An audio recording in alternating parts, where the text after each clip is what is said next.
Salut, aujourd'hui on se retrouve pour une nouvelle vidéo. Aujourd'hui, l'interview du cinéma numéro 2. L'épisode 1 vous a beaucoup plu. Avant cela, je voulais vous remercier pour la gigantesque accueil que vous avez pu faire avec la vidéo avec Stéphane. Sachez que malgré qu'on n'ait pas fait les 30 likes, vu le nombre de vues qu'a fait la vidéo, on va quand même faire une dégustation à l'aveugle avec lui. Ça devrait sortir ces prochaines semaines, ne vous inquiétez pas, on organise ça avec Stéphane. Je vous laisse avec la vidéo, à tout de suite.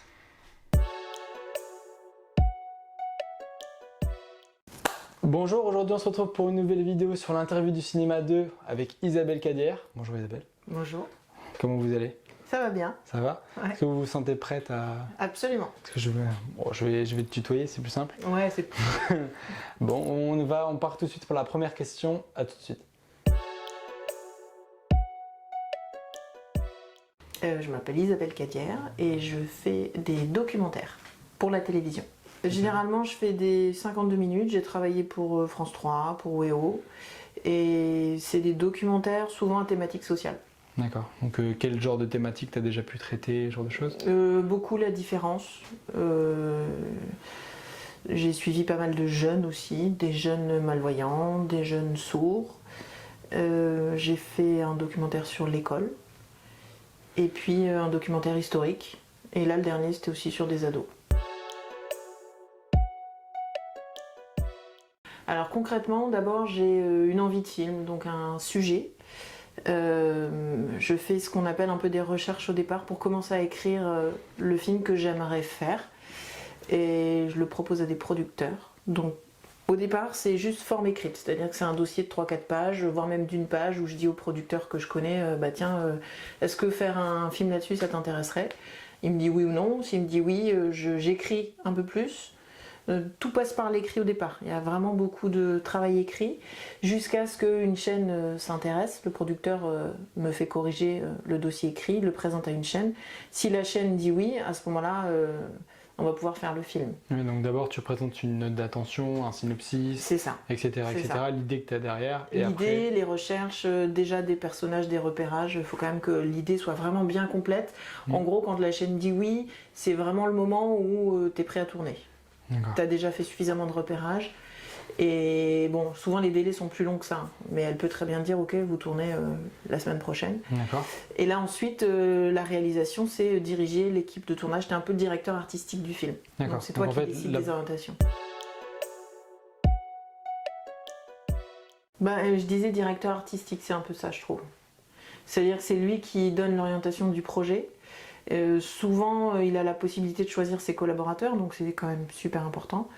Et c'est lui qui a quelque chose à dire dans l'histoire en fait. C'est son film, c'est sa parole. Dans le documentaire, tu présentes, dans le reportage, c'est un film de journaliste, donc tu es censé être objectif. Dans le documentaire, c'est un point de vue.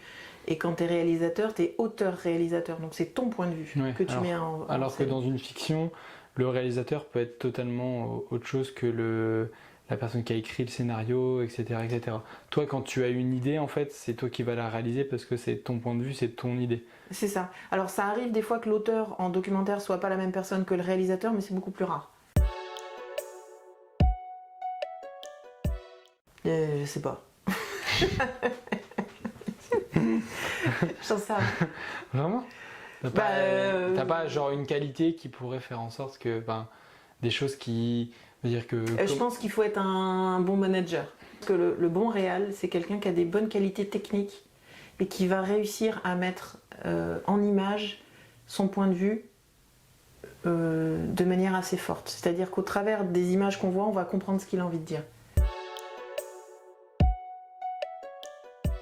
Têtu. Voilà, quand on a un projet en tête, il faut. C'est pas parce qu'on échoue une fois, deux fois, trois fois que le film n'existera jamais.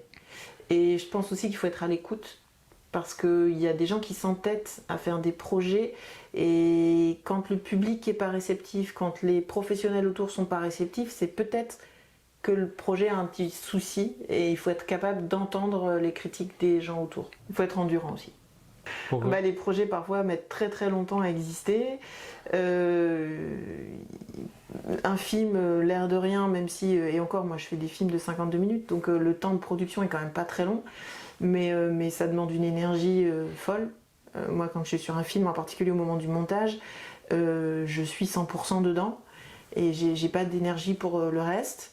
Ça dure 5 semaines, c'est fatigant. Si ça dure plus... Enfin voilà, faut être capable de tenir le choc longtemps. Il y a un film que j'ai aimé faire parce qu'il est proche de moi, c'est Les Demoiselles du Tatami.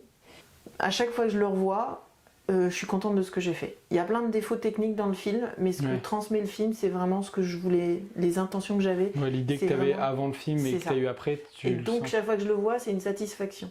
Et il y en a d'autres que je vois où il y a des moments qui me plaisent, mais il y en a où je reste sur les problèmes techniques et je ne vois que ça. C'est difficile d'aimer un film que tu as fait en fait. Et puis par exemple, Vivement l'école, donc c'est un film tourné sur la pédagogie freinée. Il a été un peu difficile à faire, mais au final, c'est un film qui a beaucoup de succès et qui a été diffusé partout. Et il véhicule une image de l'école que je suis contente d'avoir contribué à faire connaître. En fait. Donc celui-là, il me plaît aussi pour ça. Alors moi, j'ai beaucoup écouté la radio. Et donc ce qui m'a inspiré, qui m'a donné envie de faire du documentaire, c'est des documentaires radio à la base. Et je voulais faire de la radio. Et puis un jour, j'ai eu envie de faire un film sur les sourds parce que j'avais des sourds dans mon entourage. Et donc j'ai loué ma première caméra, c'est comme ça que j'ai fait mon premier documentaire. Donc j'y suis arrivée presque par hasard.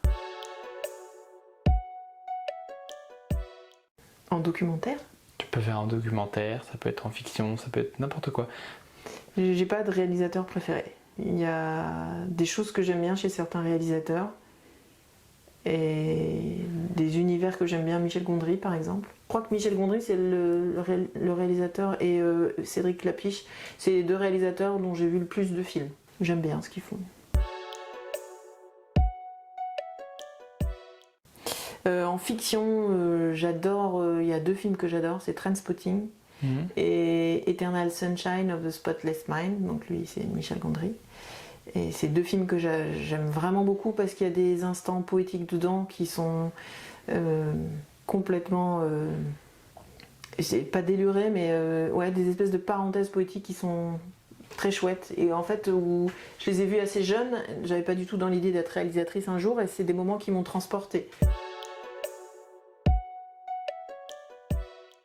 Et c'est pas moi qui choisis, c'est les formats télé en fait. Donc t'as 13 minutes, 26 minutes, 52 minutes. Après, t'as plus long aussi, mais c'est un petit peu plus difficile de les placer. Souvent c'est du prime time, donc c'est 110 minutes, 85 minutes. Ça pour l'instant j'en ai jamais fait. Ça peut pas être, genre c'est vraiment précisément 52 minutes ? Alors précisément c'est entre 51 minutes 30 et 52 minutes 30. D'accord. Parce qu'en fait ça permet de laisser 8 minutes de publicité. Et donc tu as un créneau d'1 heure. Donc, mais du coup, quand tu arrives, donc tu me donnes ton projet, c'est toi qui dis oui mon projet je l'estime à du coup tu me dis 13 ? Ouais. 13, 26, 52.